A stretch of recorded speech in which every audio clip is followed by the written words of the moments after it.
Radhe Radhe everyone, जय श्री कृष्णा। तो कैसे हैं आप लोग? आशा करती हूँ स्वस्थ होंगे और परम मंगल होंगे। स्वागत है आपका हमारे चैनल मनमोहन कान्हा ब्लॉग में। तो आज इस वीडियो में हम आपके लिए लाए हैं श्रीमती राधा रानी की महिमा, जिसे सुनने मात्र से हमारी समस्त मनोकामनाएं पूर्ण होती हैं और श्रीमती राधा रानी की कृपा दृष्टि प्राप्त होती है। तो आइए सुनते हैं। किसी गांव में एक आदमी रहता था। उसका एक पुत्र था। वह बहुत ही नास्तिक था। वह कभी भी पूजा पाठ नहीं करता था और ना ही कभी भगवान का नाम लेता था। उसके पिता को इस बात की बड़ी चिंता थी। एक दिन वह साधु बाबा के पास गए और अपने पुत्र के बारे में सारी बात बताई। तब साधु बाबा ने कहा, अपने पुत्र को मेरे पास लेकर आओ। उस आदमी ने ऐसा ही किया। जब पुत्र साधु बाबा के पास गया तो साधु बाबा ने कहा, बोलो राधे राधे। इस पर पुत्र ने जवाब दिया, मैं क्यों बोलूं? पर एक बार उसने कह दिया, मैं क्यों बोलूं राधे राधे? तो साधु बाबा ने कहा, अगर तुमसे कोई पूछे कि तुमने कभी भगवान का नाम लिया है तो कह देना, मैंने एक बार बोला है राधे राधे।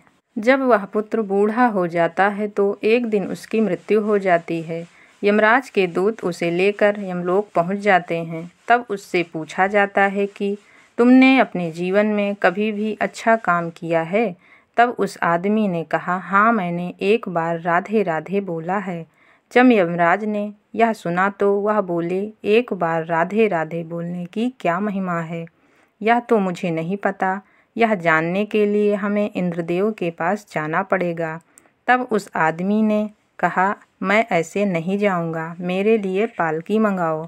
तब पालकी मंगाई गई और उसके 4 कहार भी मंगाए गए। वह आदमी पालकी में बैठ गया और बोला, इसमें से एक कहार को हटा दो और यमदेव आप पकड़ लो। अब यमदेव को राधा नाम की महिमा तो जाननी ही थी, इसलिए उन्होंने ऐसा ही किया। यमराज पालकी को लेकर इंद्रदेव के पास पहुंच गए और इंद्रदेव से पूछने लगे कि एक बार राधे राधे बोलने की क्या महिमा है? तो इंद्रदेव ने कहा, राधे नाम की तो बहुत महिमा है, पर एक बार बोलने से क्या होता है यह तो मुझे भी नहीं पता। तब उस आदमी ने कहा, तो इंद्रदेव, पालकी में से एक कहार को हटा दो और आप पकड़ लो और ब्रह्मा जी के पास चलो। जब ब्रह्मा जी ने देखा कि यमदेव और इंद्रदेव पालकी में किसी को बिठाकर लाए हैं तो उन्होंने पूछा, यह कौन है जिसकी पालकी स्वयं यमराज और इंद्रदेव लेकर आए हैं? इस पर इंद्रदेव ने जवाब दिया और कहा, ब्रह्मा जी, एक बार राधे राधे बोलने की क्या महिमा है? तो उन्होंने कहा कि यह तो मुझे भी नहीं पता। यह जानने के लिए हमें शिव जी के पास चलना होगा। तब उस आदमी कहा, इसमें से एक कहार को हटा दीजिए और ब्रह्मा जी पालकी आप पकड़ लीजिए। ब्रह्मा जी ने ऐसा ही किया। अब इंद्रदेव, यमदेव और ब्रह्मा जी पालकी को लेकर शिव जी के पास पहुंच गए। जब शिव जी ने यह देखा तो उनको बहुत ही आश्चर्य हुआ कि एक आदमी की पालकी स्वयं ब्रह्मा जी ढो रहे हैं।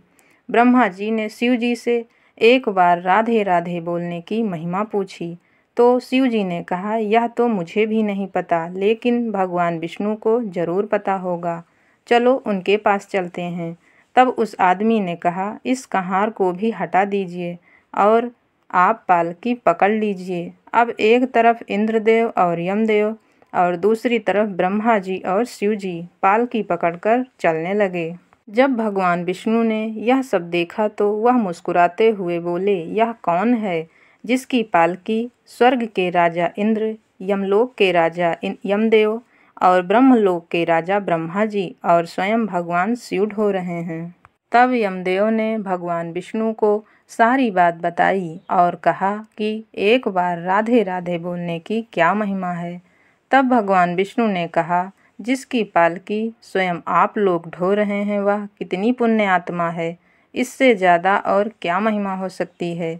इस तरह से सिर्फ एक बार राधे राधे बोलने से वह आदमी स्वर्ग का अधिकारी हो गया और श्री हरि भगवान विष्णु के हृदय में निवास किया। इस तरह से जो भी इस कथा को सुनता है वह श्री हरि भगवान विष्णु के चरणों में स्थान पाता है। हे राधा रानी, जैसे आपने उस आदमी के ऊपर अपनी कृपा की, वैसे ही आप सदैव अपने भक्तों पर ऐसे ही कृपा दृष्टि बनाए रखना। इसी कामना के साथ इस वीडियो को यहीं पर समाप्त करते हैं। मिलते हैं किसी और वीडियो में एक नई कहानी के साथ। राधे राधे, जय श्री कृष्णा।